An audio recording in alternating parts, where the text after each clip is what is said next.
to tell you about the elections that was held yesterday. So, may I invite our chairman of Tripura to kindly brief the media. नमस्कार.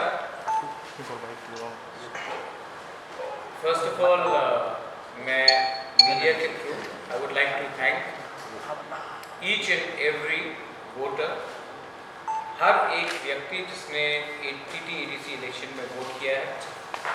मैं उनको media के through हमबाई बोलना चाहता हूँ. बेलाइनो हमबाई, thank you, धन्यवाद कि आपने इस TT-EDC इलेक्शन में वोट किया और वोट करके आपने अपना जो कॉन्स्टिट्यूशनल राइट है वो आपने पालन किया. मीडिया से मैं एक बात बोलना चाहता हूँ कि ये जो पोलिंग टर्नआउट हुआ है त्रिपुरा में शायद पूरे इंडिया में अगर आप देखेंगे क्या हो रहा है बंगाल में, असम में, पुडुचेरी, तमिलनाडु में, तो त्रिपुरा में सबसे हाईएस्ट टर्नआउट हुआ है, वो भी TT-EDC इलाके में. तो ये आपने जिसको भी वोट किया हो, CPM को किया हो, INPT को किया हो, जनजाति मोर्चा को किया हो, IPFT को किया हो, हमारे लिए त्रिपुरा मोथा INPT को किया हो, TPF को किया हो, या फिर आपने नोटा भी किया, तभी भी आपका एक अधिकार बनता है. और मैं सबसे पहले आप पूरे त्रिपुरा के TT-EDC के इलाके में जो वोटर्स हैं उनको थैंक यू कहना चाहता हूँ. दूसरा पॉइंट है कि हमने कल प्रेस कॉन्फ्रेंस इसके लिए नहीं किया क्योंकि कल 11 बजे तक कुछ केंद्रों में वोटिंग चल रहा था और जैसे कि किला बागमा में रात के 11 बजे ही स्ट्रॉन्ग रूम बंद हुआ. तो जब तक हम अपने पूरा रिपोर्ट नहीं लेते हम आपके सामने नहीं आना चाह रहे. तो इलेक्शंस में कुछ जगह में वायलेंस हुआ है, रिगिंग हुआ है, attempt to stop voters to go to cast the votes, ये भी हुआ है. इसके लिए आज हम ऑफिशियली राइट करेंगे स्टेट इलेक्शन कमीशन को. उसके बाद हमारा जो प्रॉब्लम्स है, क्योंकि आप देखेंगे कि स्पेसिफिकली कुमुलुम में 1-2 जगह में प्रॉब्लम हुआ, आमतली गोलाघाटी में काफ़ी जगह में प्रॉब्लम हुआ, पेकरजला में प्रॉब्लम हुआ, बोरीपुर मोरतली में प्रॉब्लम हुआ. आप देखेंगे हमारे कैंडिडेट INPT के जो है सांसद उसको सिरचुरी मनोबंगल में पीटा गया, उसकी सिक्योरिटीज़ को मारा गया. यही चीज़ रामचंद्र घाट में हमारे सिंबल में एक काला मार्क लगा के मैनिपुलेट करने की कोशिश किया गया. तो बहुत जगह से रिपोर्ट आया है कि ये सब हुआ है.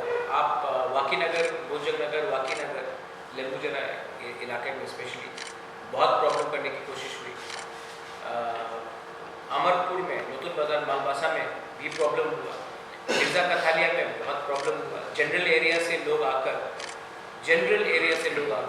प्रॉब्लम कर रहे थे, वीडियो में कैप्चर किया गया है. आमतली गोलाघाटी में शायद जनजाति मोर्चा का जो लीडर है उनका वाइफ खुद, मैं 100% बोल नहीं सकता हूँ, लेकिन वीडियो एविडेंस से मुझे कहा जा रहा है कि उनका वाइफ रोक रहा था लोगों को वोट करने से. तो ये सब है बात, इसको हम ऑफिशियली स्टेट इलेक्शन कमीशन में कंप्लेंट करेंगे.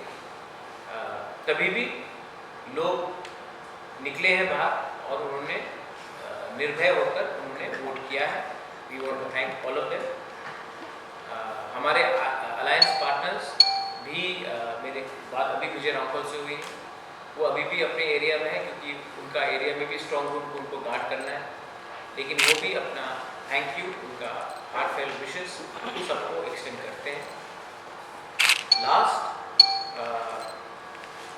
मैं अपील करना चाहता हूँ, 10 तारीख को काउंटिंग होगा. उस दिन बहुत लोग कह रहे हैं कि वायलेंस हो सकता है. मैं as the chairman of Tripura फिर से क्लियरली बोलना चाहता हूँ कि वायलेंस नहीं होना चाहिए. मैं वायलेंस नहीं चाहता हूँ किसी तरफ से भी, और मैं अपने पूरे पार्टी वर्कर्स केडर्स को बोलूँगा कि आप शांति से इसका रिजल्ट आने दीजिए। रहा बात रीपोलिंग का, हम स्ट्रांगली अर्ज कर रहे हैं स्टेट इलेक्शन कमीशन को कि आप रीपोलिंग का फिर से जहाँ जहाँ में प्रॉब्लम हुआ है उसमें आप एक स्ट्रॉन्ग तरीके से विचार कीजिए। ये सिर्फ मैं नहीं बोल रहा हूँ, ये हर पार्टी बोल रही है। इसके लिए मैं स्टेट इलेक्शन कमीशन को भी ऑफिशियली ये बात बोलने वाला हूँ।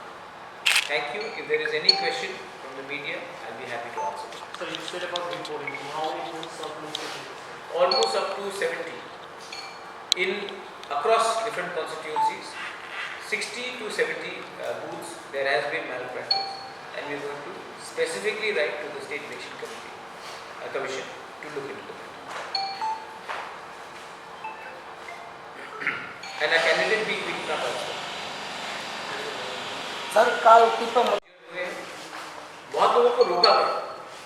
देखिए आज का ज़माना ये पुराना ज़माना जैसा नहीं है। बहुत लोगों ने ये जो हुआ है ये सोशल मीडिया में भी देखा, और बहुत लोगों के अगेंस्ट FIR भी फाइल किया गया। मैं मीडिया को बोलता हूँ कि आप भी मालूम कीजिए कि किन किन लोगों के खिलाफ FIR फाइल किया गया, और जिनके खिलाफ भी किया गया उनके खिलाफ कार्रवाई होनी चाहिए। Now that the polls are over, results आने वाला है, क्या लगता है कि कितना सीट से आएगा? अगर नहीं आएगा तो किस हिसाब से अलायंस हो सकता है, क्या हो सकता है? अलायंस का बात ही नहीं है। हमको फुल कॉन्फिडेंस है कि हम खुद पावर में आएंगे अपने अलायंस पार्टनर के साथ, और हमारा फाइट हर जगह में, जहाँ तक मुझे लगता है BJP के साथ है, CPM रनिंग में नहीं। कल एक प्रेस कॉन्फ्रेंस में CPM के जो स्पोक्सपर्सन इलेक्ट्रॉन में कन्वेनर, उन्होंने कहा अगर ऐसा सिचुएशन आता है कि टीपरा मतलब they fall short of the majority, they will think of extending support to टीपरा. Will टीपरा go in talk with किसने CPM? ये बात किसने कहा? विजन विजन को एक्चुअली ऐसा करिए, मैं आप उसका नंबर मुझे दे दीजिए, मैं उसको SMS करता हूँ, वो डायरेक्टली मुझसे बात करें, ना कि through media. You can talk to me directly. अभी तक officially, unofficially, directly, indirectly, secretly कोई ऑफर मुझे किसी पार्टी से नहीं। अगर ऐसा सिचुएशन आता है क्या टीपरा मतलब कभी CPM के साथ बात करना चाहेगा? उनको अपना ऑफर देने दीजिए ऑफिशियली। थ्रू मीडिया में एक बात बोलना, तब मेरे फैमिली के ऊपर डायरेक्टली अटैक करना, पहले उनको अपना प्लान ठीक करने बोलिए। ऐसा तो नहीं हो सकता ना कि मेरे माँ को दंगा में डायरेक्टली इम्प्लिकेट किया गया है, उसके बाद मेरे साथ अलायंस कैसे कर सकते हैं? मेरी माँ तो दंगा करती है। आप पहले अपना व्यू क्लियर कीजिए कि मेरा माँ राइटियर है या उसका बेटा के संग आपको अलायंस करना है। दो तरीके से बात नहीं होता है। आप अपना पॉइंट ऑफ व्यू पूरा क्लियर कीजिए ना, उसके बाद मुझसे बात कीजिए। विजन धर को जितेंद्र चौधरी से बात करने बोलिए पहले। सर कल जो एडीसी एरिया में जो वोटिंग हुआ था, हर जगह पे पुलिस का जो इंतजाम किया गया, आप पुलिस था थोड़ा जो पुलिस इंतजाम किया गया है जिस ड्यूटी में, आप क्या संतुष्ट है इसमें? नहीं, ऐसे कि आप प्रेस लोग यहाँ पे मेरे सामने 15 प्रेस लोग, दो ही आदमी सवाल पूछता है, तो प्रेस ने काम किया कि नहीं किया वो अलग बात है ना। तो वहाँ में पोलिंग स्टेशन में 50 पुलिस आदमी है, लेकिन अगर दो ही आदमी डंडा लेके गुंडा को भगाएगा और 40 बैठ के रहेगा तो क्या होगा? तो मैं नंबर के बारे में बात नहीं कर रहा, मैं ये बोल रहा हूँ कि जब कोई गुंडागर्दी करता है तो पुलिस ने एक्शन लिया है कि नहीं लिया है। जो 60 से 70 बूथ के बारे में बात कर रहा हूँ, उसमें पुलिस का प्रेजेंस था, लेकिन पुलिस ने ठीक तरीके से एक्शन नहीं लिया। प्रिसाइडिंग ऑफिसर ने ठीक तरीके से एक्शन नहीं लिया। तो सिर्फ पहुंच जाने से वर्दी लेकर काम नहीं होता है।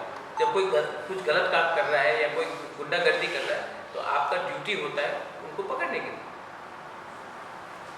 सर माय लास्ट क्वेश्चन, आपने बोला कि टीपरा मतदान नहीं आ सकता है, आपके पास अलायंस पार्टनर भी जहाँ पे सीनियर लीडर्स भी हैं, CM के रेस में कौन रहेगा ये बाद में डिसाइड होगा या आप ही रहेंगे? नहीं, वो तो क्लियर है। ये पूरा इलेक्शन मेरे नाम में लड़ा गया है, मेरे फेस में लड़ा गया है, और हमने हम पब्लिक को इलेक्शन के पहले कुछ और बोलेंगे, इलेक्शन के बाद कुछ और बोलेंगे, ऐसा हम लोग का कोई वो नहीं। आई एम द फेस, मैं हूँ और मैं ही बनूँ।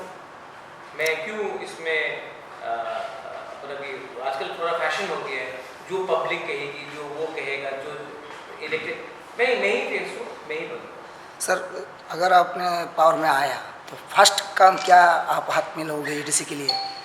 मैंने कहा है कि मैं वाइट पेपर निकाल रहा हूँ, full accountability, full transparency, website में क्या पैसा कहाँ आ रहा है ईडीसी में, कितना पैसा कौन से डिपार्टमेंट में जा रहा है, कितना पैसा सैलरी के लिए जा रहा है, कितना पैसा कॉन्ट्रैक्ट के लिए जा रहा है, कितना पैसा आप काम में लगा रहे हो, पूरा ट्रांसपेरेंसी का ऑडिट होगा। उसके बाद हम अपना की सेक्टर आइडेंटिफाई कर रहे हैं, health, education, connectivity and power.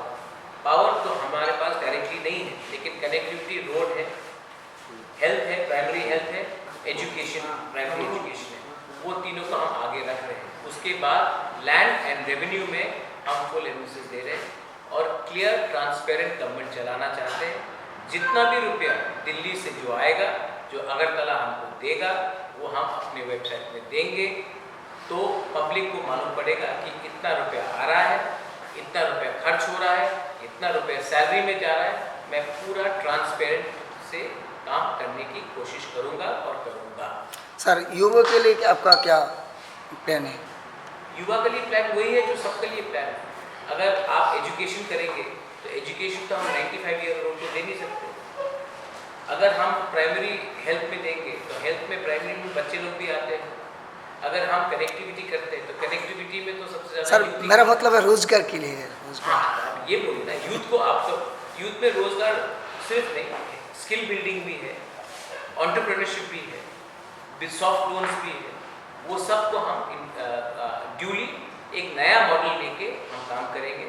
ये पुराना जो सिस्टम है जहाँ में आप हाफ लोन देते हो, हाफ मतलब कि कोई अकाउंटेबिलिटी नहीं रहता, वैसा नहीं होगा। हम एंटरप्रेन्योरशिप को प्रमोट करना चाहते हैं और हम प्रॉपर स्किल बिल्डिंग देना चाहते हैं। इसके लिए स्किल बिल्डिंग के लिए आपको एजुकेशन और क्वालिटी एजुकेशन भी चाहिए और टेक्निकल नो हाउ भी चाहिए, तो उसको भी हम इंटीग्रेट करें। हर पॉलिटिकल पार्टी जो उन्होंने कल प्रेस कॉन्फ्रेंस किया था, सभी को कॉन्फिडेंस है कि 2 लोग ही आए। तो हमने ऐसा भी सुना है कि ये र्यूमर है कि आप अगर जीतते भी हो तो इन फ्यूचर शायद बीजेपी के साथ आप जा सकते हो, ऐसा कोई नहीं। अगर कल AIADMK मैडम पावर में आ जाए पूरे इंडिया में, चांसेस नहीं है, लेकिन अगर आ जाए, मैं आपको एक एग्जाम्पल दूँ, और वो हमारा ग्रेटर ट्रिपल का डिमांड मान लेते हैं, तो मैं उनसे भी बात करूँगा। अगर समझिए कि कांग्रेस आ जाए दिल्ली और वो हमारा ग्रेटर ट्रिपल के बारे में बात मानता है, मैं उनसे भी बात करूँगा। और अगर बीजेपी रेडी है हमारा ग्रेटर ट्रिपल के लिए बात करने के लिए, तो मैं उनसे भी बात करूँगा। मैं अपने लाइन में जाऊँ, मेरा डिमांड है ग्रेटर ट्रिपल, जो हमें उस इशू में बात करने के लिए तैयार है, मैं उनसे बात करूँगा। राम मंदिर का डिमांड तो वन एंड ओनली था, आपने उनको क्यों नहीं बोला इतने साल से कि राम मंदिर one and only demand? One and only demand था ना बीजेपी का राम मंदिर। हम आएंगे तो आपने उनसे क्यों नहीं पूछा इतने साल तक? आपने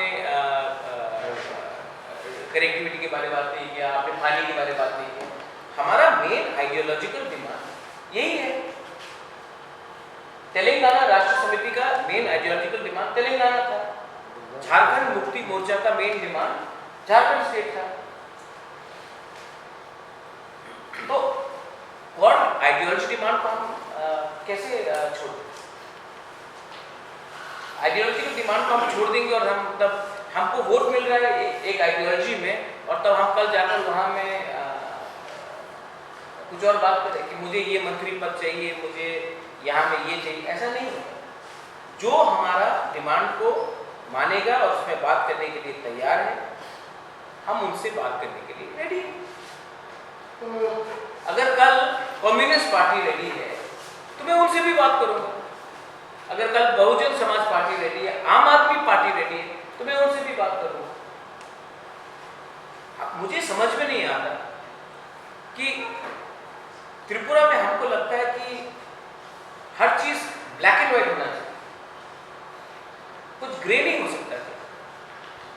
ऐसा नहीं हो सकता कि बीजेपी सीपीएम को छोड़ के और कोई इंडिपेंडेंट आदमी अपना व्यू करेगी?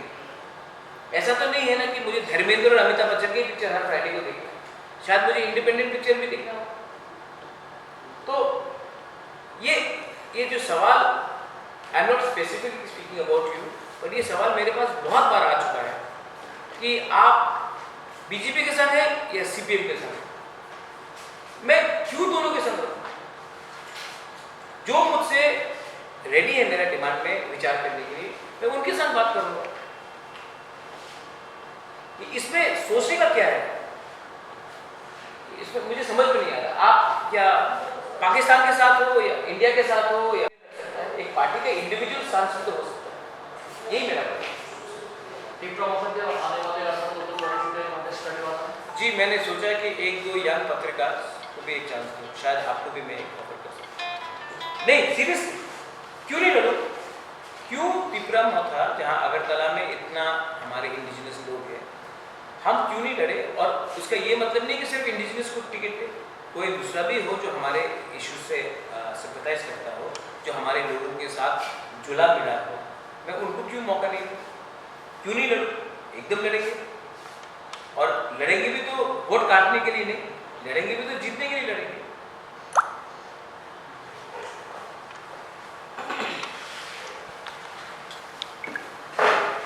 आज तक जो अलायंस हुआ है, हमेशा नेशनल पार्टी रीजनल पार्टी के साथ 20 सीट में अलायंस करता है, तो क्यों नहीं हम 40 सीट में भी अलायंस करें? ये क्या मैसेज भेज रहे हैं कि सिर्फ 20 सीट में ही अलायंस होगा और 40 सीट में अलायंस नहीं होगा? क्यों? क्योंकि जनजाति सिर्फ जनजाति के बारे में बात करें, ये गलत मैसेज है। हमको लगता है कि हमको सब जगह में बात करना चाहिए। मुसलमान के लिए बात करना चाहिए, बंगाली के लिए करना चाहिए, जो हिंदुस्तानी है उनके लिए करना चाहिए, जो नेपाली है, जो मणिपुरी है, इतने साल से यहाँ में, सबके लिए बात करना चाहिए।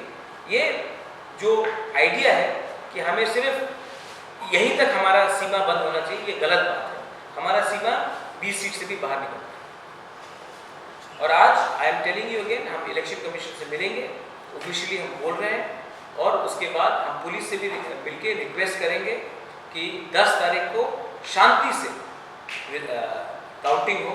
हम नहीं चाहते हैं कि इलेक्शन के बाद कोई वायलेंस हो, कोई दंगा हो, और जो कॉमन पीपल है जिसका कोई पॉलिटिक्स से लेना देना नहीं है, आपने वोट किया बस, आपका कोई पार्टी होल्डर नहीं है, पोजीशन होल्डर नहीं है, उनको कष्ट नहीं होना चाहिए।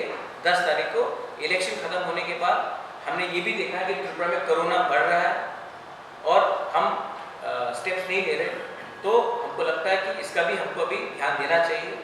2 तारीख के बाद पश्चिम बंगाल में इलेक्शन खत्म होगा, उसके बाद पूरा इंडिया लॉकडाउन करने से शायद देरी हो सकता है। इसके लिए हमें 10 तारीख के बाद बहुत रिस्पॉन्सिबली काम करना है, एक साथ होकर काम करना है, तू मैं नहीं, एक सिंगल यूनिट करके। कोरोना मुझे मेरे पार्टी वर्ग को भी लगेगा, बीजेपी को भी लगेगा, सीपीएम को भी लगेगा, कांग्रेस के भी 2-3 लोग जो बचे हैं उनको भी लगेगा। इसके लिए हमें ये सब एक संग ही करना है। Thank you.